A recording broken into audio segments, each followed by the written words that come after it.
Aujourd'hui, je vais traiter un argument très important pour la psychanalyse, pour le psychanalyste, pour les cliniciens qui font des thérapies orientation psychanalytique ou tout simplement pour une personne qui s'intéresse à la psychanalyse. Et l'argument en question est la technique psychanalytique. Pour Freud, pour développer cette vidéo, je vais m'appuyer essentiellement sur le dernier ouvrage de Freud qu'il a commencé à écrire en 1938. Je dis commencer parce qu'il n'a pas pu malheureusement terminer son ouvrage, intitulé Abrégé de psychanalyse, dans lequel on trouve un chapitre consacré, intitulé La technique psychanalytique.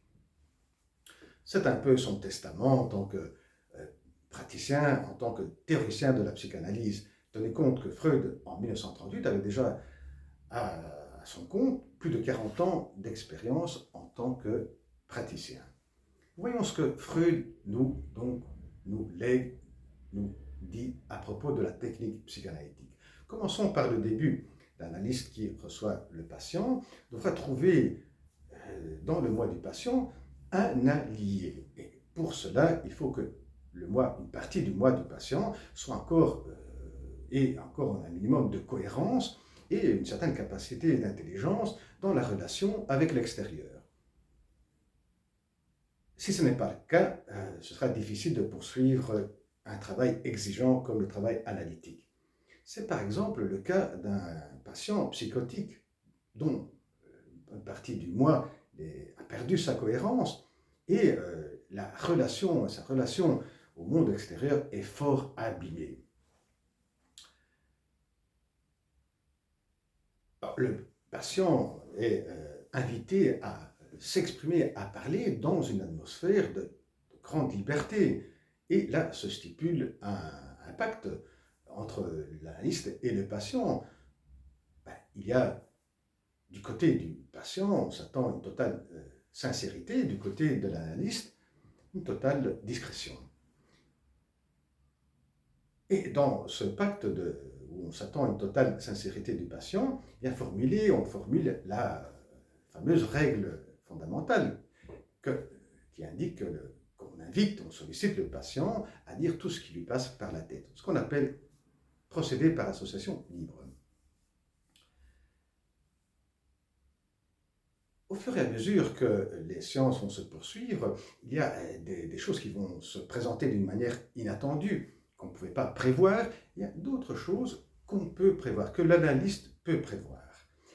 Et c'est de cela que Freud va nous parler. Comme on disait au début, il y a cette partie du moi dans lequel l'analyste voit un allié. Bien, ce moi du patient, si au départ il le considère propre analyste comme un conseiller, comme quelqu'un qui va l'aider, qui l'écoute, qui va donner des bonnes interprétations, donc il le vit d'une manière réaliste en tant qu'analyste. Au fur et à mesure, eh bien, cette personne va assumer, va incarner d'autres figures. C'est ce qu'on appelle le transfert. Et elle va incarner surtout des personnes qui ont été très importantes pendant l'enfance. Le père, la mère. Et lorsque l'analyste va va incarner cette personne, cette figure importante de l'enfance, bien le patient va commencer à se sentir un peu mieux, va moins sentir la souffrance, parce qu'il rentre dans une optique de vouloir plaire à l'analyste, de vouloir obtenir l'amour de l'analyste, les attentions de l'analyste. Et là, il y a ce gain de bien-être qui va apparaître, et donc ça se présente comme un point positif pour poursuivre l'analyse. Il y a d'autres points positifs qui vont surgir de cet état de transfert positif, parce que c'est un transfert positif. Il y a l'autre point, deuxième point qui est ces figures qui ont été très importantes lors de l'enfance ont eu des manquements au niveau de l'éducation. Il se présente une nouvelle possibilité ce que Freud n'est pas une post-éducation, si on veut, de reprendre ces manquements et donc de pouvoir rectifier ces manquements d'éducation.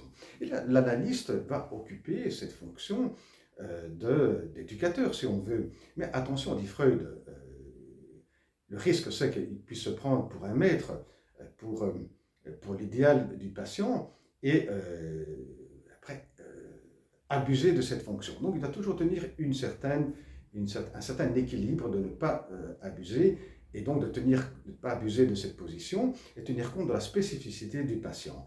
Et dans ce contexte-là, eh bien, l'analyste peut, sous forme de dialogue, mettre en place certaines questions autour de l'éducation.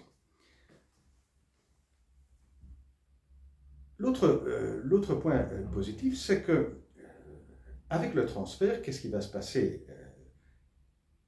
Le patient, plutôt que relater ce qui s'est passé en enfance, plutôt relater certains comportements dont il se souvient qui remontent à l'enfance, eh bien, il va les présenter dans le vif. Et c'est plus facile de pouvoir comprendre, analyser, rectifier des comportements qui se présentent en vif plutôt que des comportements qui sont relatés. Mais attention, ces figures importantes de l'enfance, père, mère, le patient s'attendait de ces figures aussi des attentions qui ont été ensuite refoulées, vécues comme dangereuses, qui sont des attentions qui se rapprochent des aspects érotiques. Et là, l'analyste ne peut pas répondre à ces exigences. Et le patient peut s'attendre aussi à d'autres variations, une certaine intimité, certains regards de préférence. Et là, attention, l'analyste doit, avec parcimonie, pouvoir réaliser certains de ces attentes. Donc, vaut mieux les isoler et ne pas les gratifier, ne pas les satisfaire, mais il y en a certains qui peuvent être, avec parcimonie, peuvent être satisfaits. Et certainement, tout ce qui se passe avec le transfert positif peut être assimilé à des effets de suggestion. Et effectivement, quand surgit ensuite un transfert négatif, où l'analyste incarne une figure ou certains comportements, certaines attitudes d'une figure parentale qui avait amené à une certaine souffrance le patient, eh bien cela, après, tout ce qui a été conquis pendant les séances, comme sous l'effet du transfert positif, comme des avancées, comme un gain de bien-être, eh bien, va être balayé en quelques heures. Et à cela, il faut ajouter que le patient peut s'attendre, peut exiger de l'analyste certaines attentions qui sont de l'ordre de l'érotique, surtout quand il tombe dans un état amoureux envers l'analyste. Et là, l'analyste va refuser ses attentes, et là, il peut avoir une attitude de la part du patient qui est de refus de continuer l'analyse. Donc tout cela aura une incidence négative sur la poursuite du travail analytique, voire même cela peut provoquer une interruption du travail analytique. Alors là, l'analyste va bien connaître ces mouvements et tenir toujours un certain équilibre, de sorte qu'on ne dépasse pas un certain seuil, que ce soit dans le cas du transfert positif ou dans le cas du transfert négatif. Et ce qui participe à cela, c'est de la part de l'analyste d'avoir dès le départ communiqué au patient bien la possibilité, comment va se présenter certains transferts. Et donc à la fois c'est d'analyser certains mouvements qui peuvent anticiper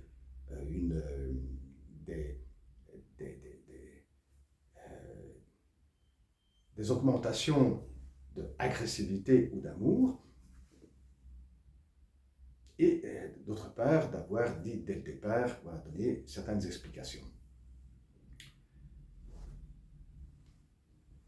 Bien, tout cela fait partie tout ce qu'on vient de dire ici, fait partie du travail qui consiste à élargir la connaissance du moi, du patient. Le patient va se connaître de plus en plus, va pouvoir connaître des zones qu'il ne connaissait pas de son psychisme. Et cela est la première partie du travail analytique. Et dans cette première partie du travail analytique, comment est-ce quels sont les outils concrets qui permettent d'élargir cette connaissance du moi du patient? Bien, on a dit, ce sont les communications du patient, les associations libres du patient, ce sont ce qui se présente sous forme de transferts, que ce soit un transfert positif, négatif, que l'analyse des rêves, point très important, Freud accordait beaucoup d'importance à l'analyse des rêves, et à certains actes manqués du patient.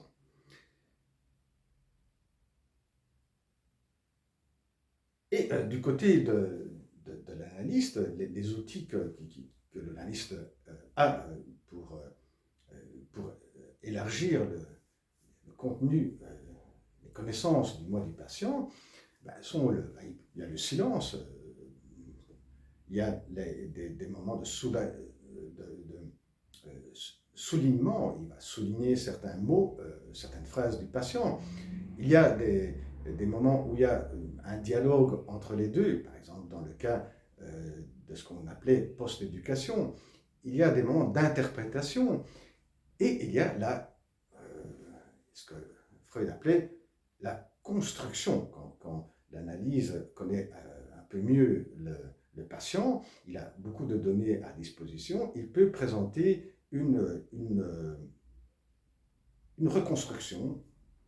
Et là, attention, Freud parle d'une distinction qu'il y a entre le non-savoir du patient et le savoir de l'analyste. Alors, il y a deux types du savoir de l'analyste. Il y a le savoir de l'analyste en tant que analyste qui a une pratique, une expérience dans l'analyse, aussi d'un point de vue aussi théorique, une connaissance théorique de l'analyse, qui va donner des explications au patient, qui va donner des précisions qui permettent également de prévoir, par exemple, prévoir des transferts. Et le patient sera à connaissance. Mais il y a le savoir de l'analyse qui est inséré dans ce qui va se passer au fur et à mesure des séances avec le patient en question. Et là, il va quelquefois déjà deviner ce qui se passe dans la tête du patient. Mais si on veut, l'analyste peut être poussé à vouloir directement donner une interprétation, mais là, il doit attendre. C'est important d'attendre le bon moment, que ce soit l'interprétation ou la construction, la reconstruction encore plus. C'est-à-dire que le bon moment consiste à comprendre quand le patient a a connaissance d'assez de matériel pour qu'il soit assez rapproché de la reconstruction que va lui présenter l'analyste. Si l'écart est trop grand, eh bien, ce n'est pas le cas de donner cette reconstruction. Certainement, le moment n'est pas toujours facile à trouver, à cibler. Mais attention, si le moment, ce n'est pas le bon moment, l'analyste va présenter la reconstruction alors qu'il y a un très grand écart entre ce que le patient connaît de soi-même et ce qu'il peut recevoir de la reconstruction de l'analyste, cela peut amener à deux possibilités. La meilleure des possibilités, la moins grave, c'est que rien ne va se passer et donc il n'y a pas de matériel qui va être présenté de la part du patient suite à cette reconstruction. En revanche, il peut se passer, ça c'est c'est la réaction la plus grave, c'est la réaction du patient qui va s'opposer, et donc cette opposition peut mettre en péril la poursuite du travail analytique. Et dans cette opposition, eh bien, va se présenter la résistance. Et c'est là que Freud va commencer à parler de la deuxième partie de l'analyse. C'est autour des résistances, car le patient, il a mis en place depuis longtemps toute une série de contre-investissements pour empêcher l'émotion pulsionnelle à se présenter, à vouloir être satisfait, et donc de se présenter au moi, qui donnerait un certain déplaisir au moi. Donc ces contre-investissements, c'est concrètement toute une série de défenses, de mécanismes de défense qui ont été mis en place par le patient. Alors, le travail de l'analyse consistera à démanteler ces résistances, à démanteler ces mécanismes de défense. Et c'est grâce à ce travail qu'il y aura une grande progression de l'analyse. Ici, il y a un petit paradoxe, dit Freud. Alors qu'au début, on avait stipulé, l'analyste a stipulé un contrat et une alliance avec le moi. Et grâce à cette alliance, il y avait la poursuite de l'analyse. À ce stade ici, quand les résistances se présentent, il y a une inversion. C'est plutôt l'émotion pulsionnelle, c'est plutôt ça qui devient l'allié, parce que la motion pulsionnelle ne veut qu'être consciente, donc elle pousse vers le haut. C'est plutôt là le moi, avec ses résistances, avec ses mécanismes de défense, qui empêche la pulsion pulsionnelle de se présenter à la conscience. Et lorsque ces résistances, ces mécanismes de défense sont démantelés, eh bien, dit Freud, là, on a la progression la plus importante parce qu'il y aura une modification du moi. Et pour terminer, Freud parle de ce que sont d'autres aspects qui freinent le travail analytique, la poursuite du travail analytique. Ces aspects, on peut les mettre sous l'expression un besoin de souffrance du patient. Et là, il y a d'une part un sens de culpabilité très fort, très présent chez les patients, qui l'amène à se voir comme quelqu'un qui ne mérite pas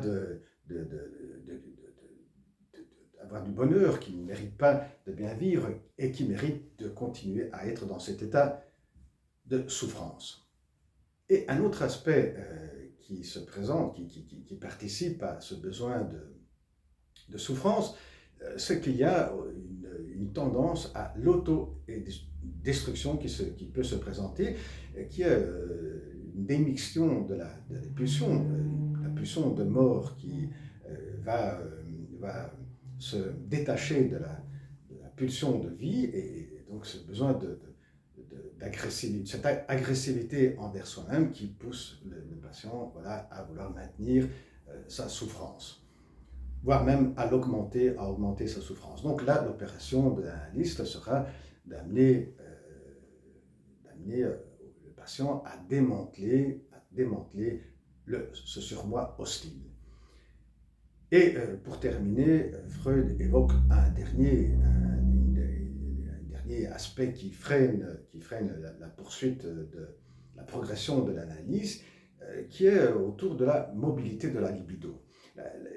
Donc il y a une certaine inertie de la libido. La libido, quand elle s'aggrave, quand elle choisit un objet, eh bien, elle va avoir du mal à se détacher, ce que Freud appelait la fixation. Et lié à cela, il y a un autre aspect qui est la sublimation, qui est très importante pour une certaine poursuite du travail analytique. Eh bien, certains patients ont du mal à sublimer et ont du mal à investir tout ce qui est le monde intellectuel. Et donc cela peut se présenter comme une limite à atteindre certains objectifs psychanalytiques. Eh bien voilà en ce qui concerne la technique psychanalytique. Prochaine vidéo, au revoir.